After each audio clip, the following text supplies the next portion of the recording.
যে শেখ হাসিনা অন্তত কথা বলতেন, প্রধানমন্ত্রী হিসাবে ওনাকে যে কোনো কোয়েশ্চেন করা যেত। শেখ হাসিনার এই যে গুণ এবং তথ্য নিয়ে থাকতেন উনি, শেখ হাসিনাকে যারা কাছ থেকে দেখে নাই, তার সংবাদ সম্মেলনে যায় নাই, তারা জানে না উনি যে কোনো বিষয়ে কথা বলার মতো দক্ষতা ওনার ছিল। এবার যে সরকার এসেছে, এই সরকারের মত প্রকাশের স্বাধীনতা কতটুকু মানে প্রকাশ করা যাবে? মত প্রকাশ করা যাচ্ছে, ইউনূসের আমল থেকে তো বেশি করা যাচ্ছে। ইউনূসের আমলে তো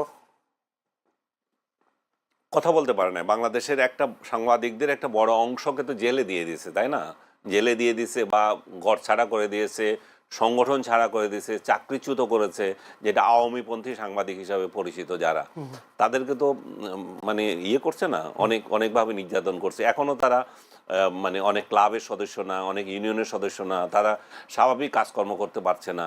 তো সেই জায়গায় আপনি ইউনূসের আমলে যেটা হয়েছে, এই আমলে যদি সেটা ঠিক না হয়, তাহলে বলা হবে যে সংবাদপত্রের স্বাধীনতা এখনও আমরা মনে করব যে মানে হুমকির মধ্যে আছে। কিন্তু আমরা যেটুকু আমি দেখতে পাচ্ছি বেটার হওয়ার সুযোগ রয়েছে, বিশেষ করে তথ্যমন্ত্রী যাকে নিয়োগ দেওয়া হয়েছে, একটা সজ্জন ব্যক্তি এবং ওনার সর্বমহলের সাথে ওনার যোগাযোগ আছে এবং উনি অনুধাবন করছেন যে সংবাদপত্রের স্বাধীনতা থাকা উচিত, সংবাদপত্র তার মতো করে ভাবা উচিত।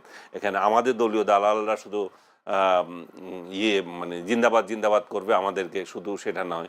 এটুকু তো গুড সাইন, এটা প্রশংসা করতে হবে। এবং সামনের দিনে কোথায় যায় সেটা আমরা জানি না কেউ। বিগত সরকারের আমলে আপনাকে কোনো সময় মনে হয়েছে কিনা তোষামোদী যেটা সাংবাদিকতা, সেই সাংবাদিকতা আপনি দেখেছেন কিনা? আমার মনে হয়েছে কি, আমি তো আপনার এখানে এই অফিসে আমি জেল যাওয়ার আগেও বলেছি, বহুবার বলেছি যে তোষামোদে পরিপূর্ণ ছিল। যে সংবাদ সম্মেলনগুলো হতো সেখানে তো তেল ছাড়া আর কিছু দেওয়া ছিল না, এবং তেল নিয়ে যারা কোয়েশ্চেন করতো না তাদেরকে কোয়েশ্চেন করার সুযোগও দেওয়া হতো না। কিন্তু একটা পজিটিভ দিক ছিল যে শেখ হাসিনা অন্তত কথা বলতেন, প্রধানমন্ত্রী হিসাবে ওনাকে যে কোনো কোয়েশ্চেন করা যেত।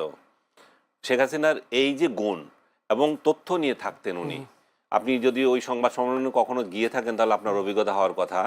উনি ইভেন একটা তথ্য আছে, ভুল আছে, সঙ্গে সঙ্গে কথা বলতেন, এটাতে এত হবে, এটা এখানে এত আছে কেন। তার মানে উনি যে সংবাদ সম্মেলন করতেন সেটা আগায় গোড়ায় প্রস্তুতি নিয়ে আসতেন। অনেকে বলতে এটা প্রি প্ল্যান কিছু প্রশ্ন তৈরি করা না, এটা ভুল কথা, প্রি প্ল্যান না। আপনি বলতে পারেন যে ওই দালালদেরকে সুযোগ দেওয়া হতো বেশি প্রশ্ন করার জন্য। উনি প্রি প্ল্যানের গুল্লি মারেন।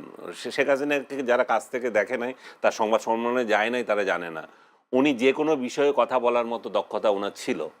উনি যে কোনো মানে এটা হচ্ছে যে দীর্ঘদিন যখন উনি রাষ্ট্র পরিচালনা করছেন, সে অভিজ্ঞতার আলোকে ওনার এটা হয়ে গেছিল, প্রত্যেকটা নখদর্পণে ছিল।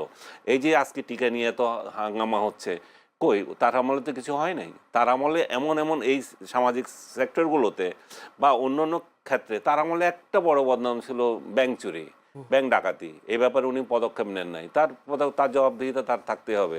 কিন্তু অন্যান্য অনেক সেক্টর আছে যে সেক্টরগুলো নিয়ে, এবং ব্যাংক ডাকাতির বিষয়ে কোনো কোশ্চেন করার সাহস তো পায় নাই কেউ।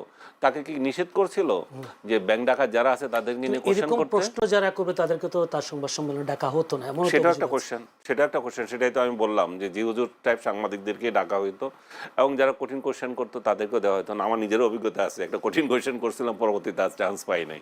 কিন্তু আমি এটুকু তাকে স্বীকৃতি দেব যে এটা তো ওনার ইয়ে না, এটা তো নিয়ন্ত্রণ করছে যে সমস্ত গোলামরা, এগুলো তো সব গোলামদের সমস্যা, এটা তো ওনার সমস্যা না। গোলামরা একে একে চান্স দিচ্ছে। উনি কি বলেছেন একে একে চান্স দাও, আনিস আলমকে চান্স দিও না? উনি তো বলেন নাই, আমি তো জানি উনি বলেন নাই এটা। তো গোলামরা এটা নিয়ন্ত্রণ করতো। ঠিক একই স্টাইলে দেখবেন যে এখনকার যে সরকার প্রধান থাকবেন, ওনাকেও এই স্টাইলে পরিচালনা করবেন। এখন তাহলে কি এটা তারেক রহমানের দোষ হবে? তা তো না।